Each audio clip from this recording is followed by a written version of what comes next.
Նիկոլ Փաշինյանը, Հայաստանի վարչապետը, ակնհայտորեն արդեն տևական ժամանակա միգուցե ի սկզբանե ազատ անկման մեջ գտնվող մարդ է բարոյական տեսանկյունից, չեմ ուզում ես, դուք, մնացածը թաթախվենք այդ կեղտի մեջ, մարդիկ ինչ քաղաքական հայացքներ ունեն անում, եթե լինեն նիկոլական, քոչարյանական եւ այլն, բայց հայ ժողովուրդը այդպեսին չի եւ այդպեսին չի կարող լինել։ Նիկոլ Փաշինյանի այդ գործողությունները հարց են տալիս, արդյոք առողջացնում են եկեղեցի։ Այսպիսի գործողություններով Նիկոլ Փաշինյանը առաջին հերթին հարվածում է Հայաստանի Հանրապետությանը, Հայաստանի Հանրապետության քաղաքացուն եւ հետո նոր եկեղեցուն եւ մնացածին։ Առաջին հերթին խոսքը եկեղեցու մասին չէ, մեր պետության, մեր կյանքի, մեր հանրային կյանքի մասին։ Եթե ես ասում եմ, եկեք պաշտամունքի առարկա չդարձնենք պետությունը, ինչ նշանակում չսիրել հայրենիքը։ Նա բոլորին գախնա լսում է, բոլորին թաքուն նկարում է, ինչ ուզում անում է պետությունը, իշխանությունը պետք է հավասարակշռվեն, կաշկանդվեն այլ ինստիտուտներով, այլ կլներ իրավիճակը, եթե երկրում ուներ քաղաքացիական հասարակություն։ Եզրակացությունը որն է, որ այդ երկրների ղեկավարները չեն կարող ուղղակի իրենց թույլ տալ ինչ ուզենան անեն, որովհետև գիտեն պետք է գնան խորհրդարան պատասխան տան։ Իսկ մեր երկրում իշխանությանը գտնվում մեկը, որը վերահսկում է բոլոր ռեսուրսներին եւ ինչ ուզում անում է։ Այն ժամանակ ինչ ասես չի եղել, հասկացանք, բայց հիմա այդպիսի բացարձակ իշխանություն ոչ մի իշխանության օրոք չի եղել։ Նիկոլ Փաշինյանի այդ բացարձակ իշխանությունը արդեն հասնում է ամենաթողության։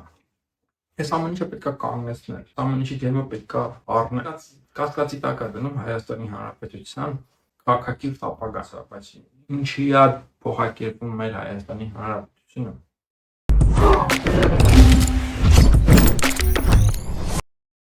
Ընկերները ողջույն, ընդհատակի զրույցները շարունակվում են։ Այսօր առաջարկում եմ մի փոքր խոսենք պետության մասին, պետության բովանդակության եւ էության մասին, բայց մինչ այդ անհրաժեշտ է բաժանորդագրվել մեր YouTube անալիքին 191 եւ հավանել, տարածել ընդհատակից զրույցները։ Վստահ եմ բոլորդ էլ տեղյակ եք, որ ինչ-որ մի Telegram-յան ալիքով տեսանյութ էր տարածվել, որտեղ իբրև թե Արշակ Սրբազանը ինչ-որ մի հատ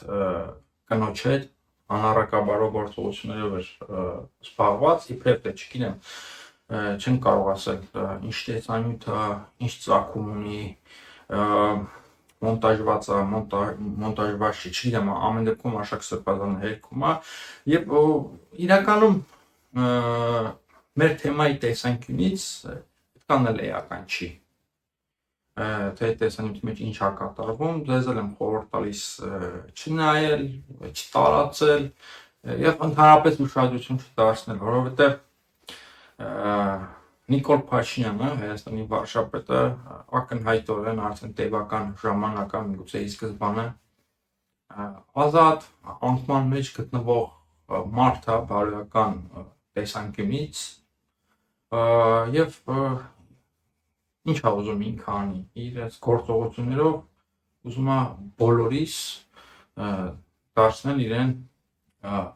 հանցակից եւ իր պիղծ գործողություններին հաղորդակից եւ չեմ ուզում ես, դուք, մնացածը դառնանք ի վերջո այդպեսին թաթախվենք այդ կեղտի մեջ, որովհետեւ հիմա ինչ էլ ասեն, ինչ էլ խոսեն, մարդիկ ինչ քաղաքական հայացքներ ունեն անում, եթե լինեն նիկոլական, քոչարյանական եւ այլն, բայց հայ ժողովուրդը այդպեսին չի եւ այդպեսին չի կարող լինել։ Հայ մարդիկ այդպեսին չեն։ Եվ մենք ամենևին կարիք չունենք թաթախվենք այդ զզվելի գործողությունների, այդ զզվելի նողկալի երևույթների մեջ։ Եվ չխորանալով այդ մանրամասների մեջ առաջարկում եմ խոսենք պետության մասին, որովհետեւ Նիկոլ Փաշինյանի այդ գործողությունները հարց են տալիս, արդյոք առողջացնում են եկեղեցի։ Վստահաբար ոչ, տեսնենք, չեն առողջացնում։ Էլ ավելի են եկեղեցուն վատ դրության մեջ դնում։ Լավ, ուրեմն եթե ի սկզբանե հայտարարված կամ հանրահռչակված եկեղեցին առողջացնելու գործընթացը իր նպատակին չի ծառայում, ապա ինչ նպատակի է ծառայում։ Եվ իմ եզրակացությունը մեկն է ու շատ հստակ։ Այսպիսի գործողություններով Նիկոլ Փաշինյանը առաջին հերթին հարվածում է Հայաստանի Հանրապետությանը, Հայաստանի Հանրապետության քաղաքացուն եւ հետո նոր եկեղեցուն եւ մնացածին։ Ինչ նկատի ունեմ։ Առաջին հերթին մեր երկրում փաստորեն կասկածի տակ են դրվում քաղաքացու ամենահիմնային իրավունքները, քաղաքացիական իրավունքները, քաղաքացիական ազատությունները։ Ինչ արել այդ մարդը։ Վերահսկելով եւ տիրապետելով պետության անսպար եւ ամենազոր ռեսուրսները, դրանք ծառայեցնում է իր նեղ անձնական ամբիցիաների եւ նպատակների բավարարման համար։ Եվ սա լրջագույն խնդիր է, սա նշանակում է կազմաքանդել պետությունը, սա նշանակում է կասկածի տակ դնել ու ոչնչացնել քաղաքացու քաղաքացիական ազատություններն ու իրավունքները, հետո նոր գալիս են եկեղեցին եւ մյուսը, այսինքն առաջին հերթին խոսքը եկեղեցու մասին չէ, մեր պետության, մեր կյանքի, մեր հանրային կյանքի մասին, որովհետեւ մենք տեսնում ենք այդ օջախապետությունը գործողության մեջ, ինչ է օջախապետությունը։ Իրականում օջախապետությունը դրսևորվում է եւ այլ կերպ չել կարող ունել որպես բռնության գործիք, բռնության անսանձ գործիք։ Եվ երբ որ ես տարիներ շարունակ այդ նորաձևությունը կա, հա, մեր միջավայրում պետությունը փառաբանել, պետությունը պաշտամունքի առարկա դարձնել, որ սրբազան սուբստանս ներկայացնել ու դիտարկել, հա հարց կա։ Մենք բոլորս սիրում ենք, մեր հայրենիքը սիրում ենք, մեր պետությունը նվիրված ենք մեր պետությանը, ծառայում ենք, պատրաստ ենք ծառայել մեր պետությանը, բայց ես ասում եմ, եթե ես ասում եմ, եկեք պաշտամունքի առարկա չդարձնենք պետությունը, չի նշանակում չսիրել հայրենիքը, ես ուզում եմ ասել հասարակագիտական տեսանկյունից, որ պետությունը առաջին հերթին բռնության գործիք է։ Եվ երբ որ մարդիկ ժողովրդավարությունից հեռու մարդիկ տիրապետում են նրա ռեսուրսներին, նրա անսպար ռեսուրսներին, դա կարող է փոխակերպվել անվերահսկելի, քաոտիկ բռնության, այսինքն ինչ կուզի, կանի տվյալ անձը, որը տիրապետում է այդ ռեսուրսներին, ում գույքը կուզենա խլի, ում իրավունքները կուզի կոտնահարի, կծեծի, կսպանի, կհայոյի, տարածքներ կհանձնի, պետությունը կտանի կործանման, ինչ կուզի կանի, որովհետև ինքը օժտված է պետության, բռնության գործիքներով, նրան են ԱԱԾ-ն, նրա սեփականությունը, դատախազությունը, քննչական կոմիտեն, ոստիկանությունը, նա բոլորին գաղտնալսում է, բոլորին թաքուն նկարում է, ինչ ուզում անում է, կաշկանդված չի, բայց այս իրավիճակից դուրս գալու համար քաղաքակիրթ մարդկությունը առաջաբերել շատ կոնկրետ համակարգեր, ինստիտուտներ ու մեխանիզմներ, այսինքն ոչ մի պետությունը պետք չի փառաբանել, դարձնել օջախապետություն, նույնացնել ընտանիքի հետ, պաշտամունքի կուր առարկա դարձնել, այլ կհասկանալ, որ պետությունը, իշխանությունը պետք է հավասարակշռվեն, կաշկանդվեն այլ ինստիտուտներով եւ այլ համակարգերով։ Օրինակ, դրա համար նախատեսված խորհրդարանը, ուր է Հայաստանի խորհրդարանը։ Եթե Հայաստանում լիներ ուժեղ խորհրդարան, գործադիր իշխանությունը չէր կարող իրեն այսպեսի ամենաթողություն թույլ տալ եւ ինչ ուզենար անել, ում ուզենար գաղտնալսեր, ում ուզենար թաքուն նկարեր, ծեծեր, սպաներ, ինչ ասես, կարող ենք այդ շարքը անվերջ շարունակենք։ Այլ կլներ իրավիճակը, եթե երկրում լիներ քաղաքացիական հասարակություն, սա էլ է, ժողովրդավարական հասարակության ամենակարևոր ինստիտուտներից մեկն է քաղաքացիական հասարակություն։ Ուր է Հայաստանի քաղաքացիական հասարակությունը ակնհայտորեն ոտնահարվում եւ խախտվում են մարդկանց քաղաքացիական իրավունքները, նրանց թաքուն առանց դրա իրավունք ունենալու նկարում են տներում կամերաներ են տեղադրում, ակտիվիստների են ծեծում, ուր է քաղաքացիական հասարակություն, այսինքն չկա քաղաքացիական հասարակություն, ինչ որ եզակի պարկեշտ մարդկանց եթե հանենք, որոնք շատ քիչ են, իսկապես շատ քիչ են, մի քանի հոգի ընդհանրապես, մնացած լրիվ ուրիշ գործերով են զբաղված եւ իրենց գործունեությամբ լեգիտիմացնում են այս իշխանության ցանկացած ապօրինություն եւ հանցագործություն։ Այսինքն պետության այս անսպառ ամենազոր հնարավորությունները պետք է սահմանափակված լինեն։ Պետք է պետությունը եւ նրա ղեկավարը կաշկանդված լինեն ինստիտուտներով եւ համակարգերով։ Սա է մարդկության կարգը, սա է բնության կարգը, արդեն 500-400 տարի հասարակագիտությունը, միտքը եկել է այդ եզրակացությանը եւ մենք մեր առջեւ տեսնում ենք այդպիսի պետություններ զարգացած Միացյալ Նահանգները, եվրոպական պետությունները, Ֆրանսիան, Մեծ Բրիտանիան, տեսնում ենք այդ երկրներում դիսկուրսի մակարդակը, տեսնում ենք այդ հստակ իշխանությունների տարանջատման սկզբունքը, այդ երկրների քաղաքացիական հասարակությանն ենք տեսնում, խորհրդարաններին ենք տեսնում եւ նաեւ այստեղ եզրակացությունը որն է, որ այդ երկրների ղեկավարները չեն կարող ուղղակի իրենց թույլ տալ ինչ ուզենան անեն, որովհետեւ գիտեն պետքա գնան խորհրդարան պատասխան տան, պետքա գնան կոնգրես, սենատ, չգիտեմ, պատասխան տան, քաղաքացիական հասարակությանը պետքա պատասխան տան, լրագրողներին պետքա պատասխան տան, իսկ մեր երկրում իշխանությանը գտնվում մեկը, որը վերահսկում է բոլոր ռեսուրսներին եւ ինչ ուզում անում է, ոնց ուզում անում է, եւ սա այսքանից հետո կան մարդիկ, որ ասում են չենք ուզում նախկինները հետ գան, որ Հայաստանը նորից չլինի ավտորիտար, հա նախկինները թողելի հետ չգան, բայց Հայաստանը հիմա ավելի վատ ավտորիտար երկիրական նախկինում էր,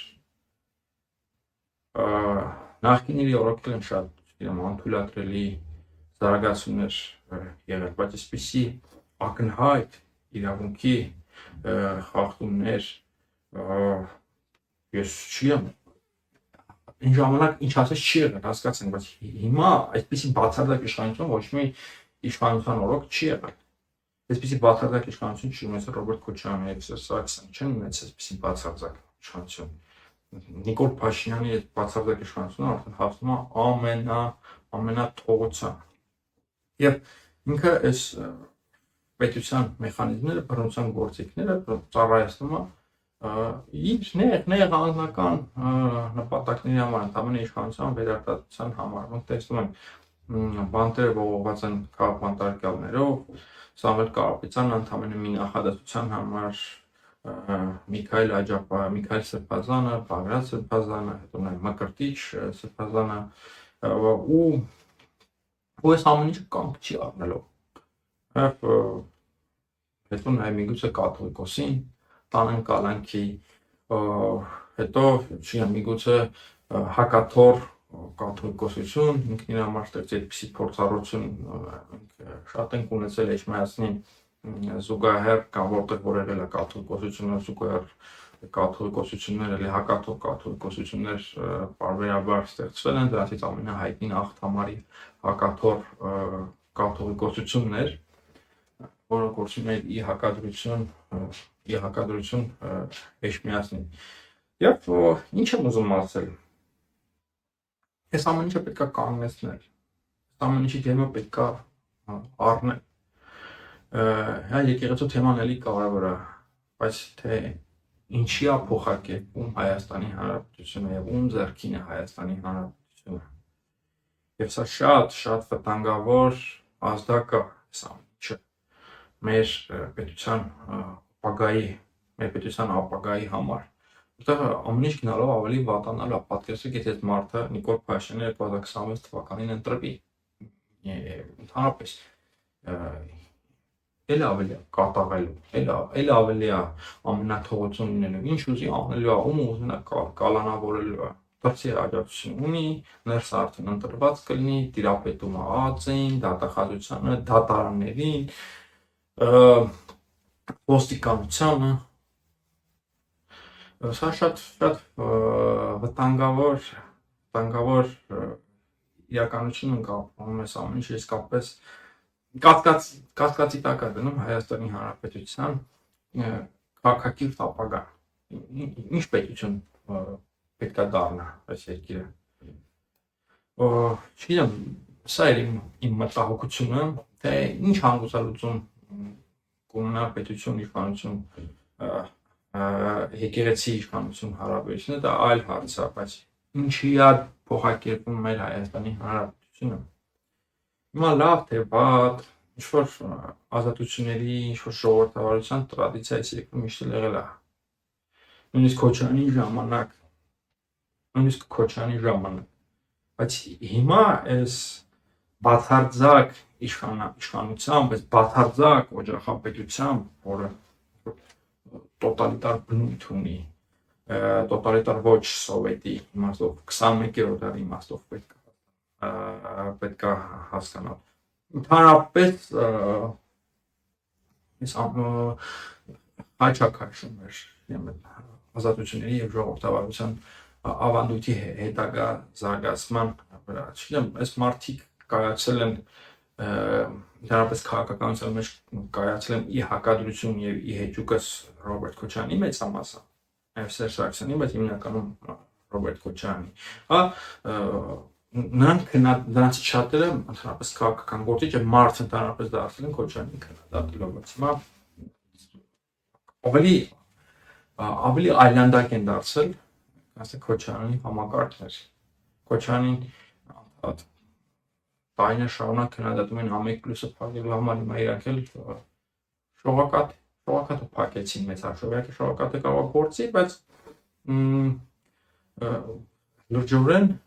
սահմանափակեցին այդ ալիքի բնականon գործունեությունը, որը որակյալ ալիք էր։ Հայաստանը չի կարող նորմալ ապագա ունենալ, եթե չլինի ժողովրդավարական, եթե կասկածի տակ դրվեն քաղաքացիական ազատությունները, եթե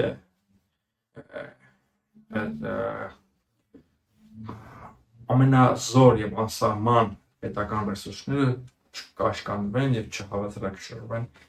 ինստիտուտներով։ Մենք չգիտեմ, լավ հանգիստ բանի երբեք չենք ասի, եթե այս հարցերի մասին չմտածենք։ Սա էր ուզում ասել,